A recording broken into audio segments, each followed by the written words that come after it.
ভাই, এই কবরটা কার? এই কবরটা আমার। আজ থেকে 20 বছর আগে আমি মারা গেছি। কি কোন ভাই? আপনি কি আমার সাথে মজা করতেছেন? আপনার সাথে আমি কেন মজা করব ভাই? এই কবরটা আমাকে এত কষ্ট দিতেছে যে এখন আর আমি মজা করার অবস্থায় নাই। কেন ভাই, কি হয়েছে আপনার?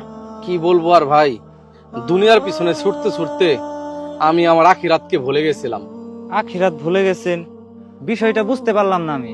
প্রতিদিনই ভাবতাম কাল থেকে 5 ওয়াক্ত নামাজ পড়া শুরু করব। পরে আবার ভাবতাম কাল না, পরশুদিন থেকে নামাজ পড়া শুরু করব। পরে আবার ভাবতাম না, একবারে জুম্মা নামাজ থেকে 5 ওয়াক্ত নামাজ পড়া শুরু করব। এইভাবে দেখতে দেখতে আমার মৃত্যুর সময় চলে আসে। আমি বুঝতেই পারিনি আমার সময় শেষ হয়ে গেছে। আমি আল্লাহ তাআলার কাছে তওবা করার সুযোগ পাইনি। এখন আমি এই কবরে অনেক আফসোস করি, অনেক কান্নাকাটি করি, কিন্তু আমার এই কান্নার কোনো মূল্য নেই। দুনিয়াতে যদি আর একটাবার ফিরে যাওয়ার সুযোগ পেতাম, তাহলে আমি আর 1 ওয়াক্ত নামাজও কাজা করতাম না। ভাই, আপনার কষ্টটা আমি বুঝতে পারছি। তাহলে এখন আমি আপনার জন্য কি করতে পারি? আমার জন্য বেশি বেশি দোয়া করবেন ভাই।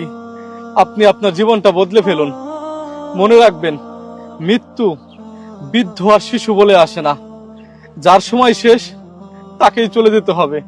ভাই, আপনি এখনো সুস্থ সবল আছেন, এটাই আল্লাহ তাআলার বড় নিয়ামত। যান, আল্লাহ তাআলার কাছে নিজের গুনার জন্য মাপ চান। আপনার জন্য এখনো তওবার দরজা খোলা আছে, কারণ একদিন আমার মতো আপনাকে এই কবরে আসতে হবে। ভাই, আপনি ঠিক কথা বলছেন। আমি আর কখনো নামাজ... ভাই, ভাই, ভাই ভাই ভাই ভাই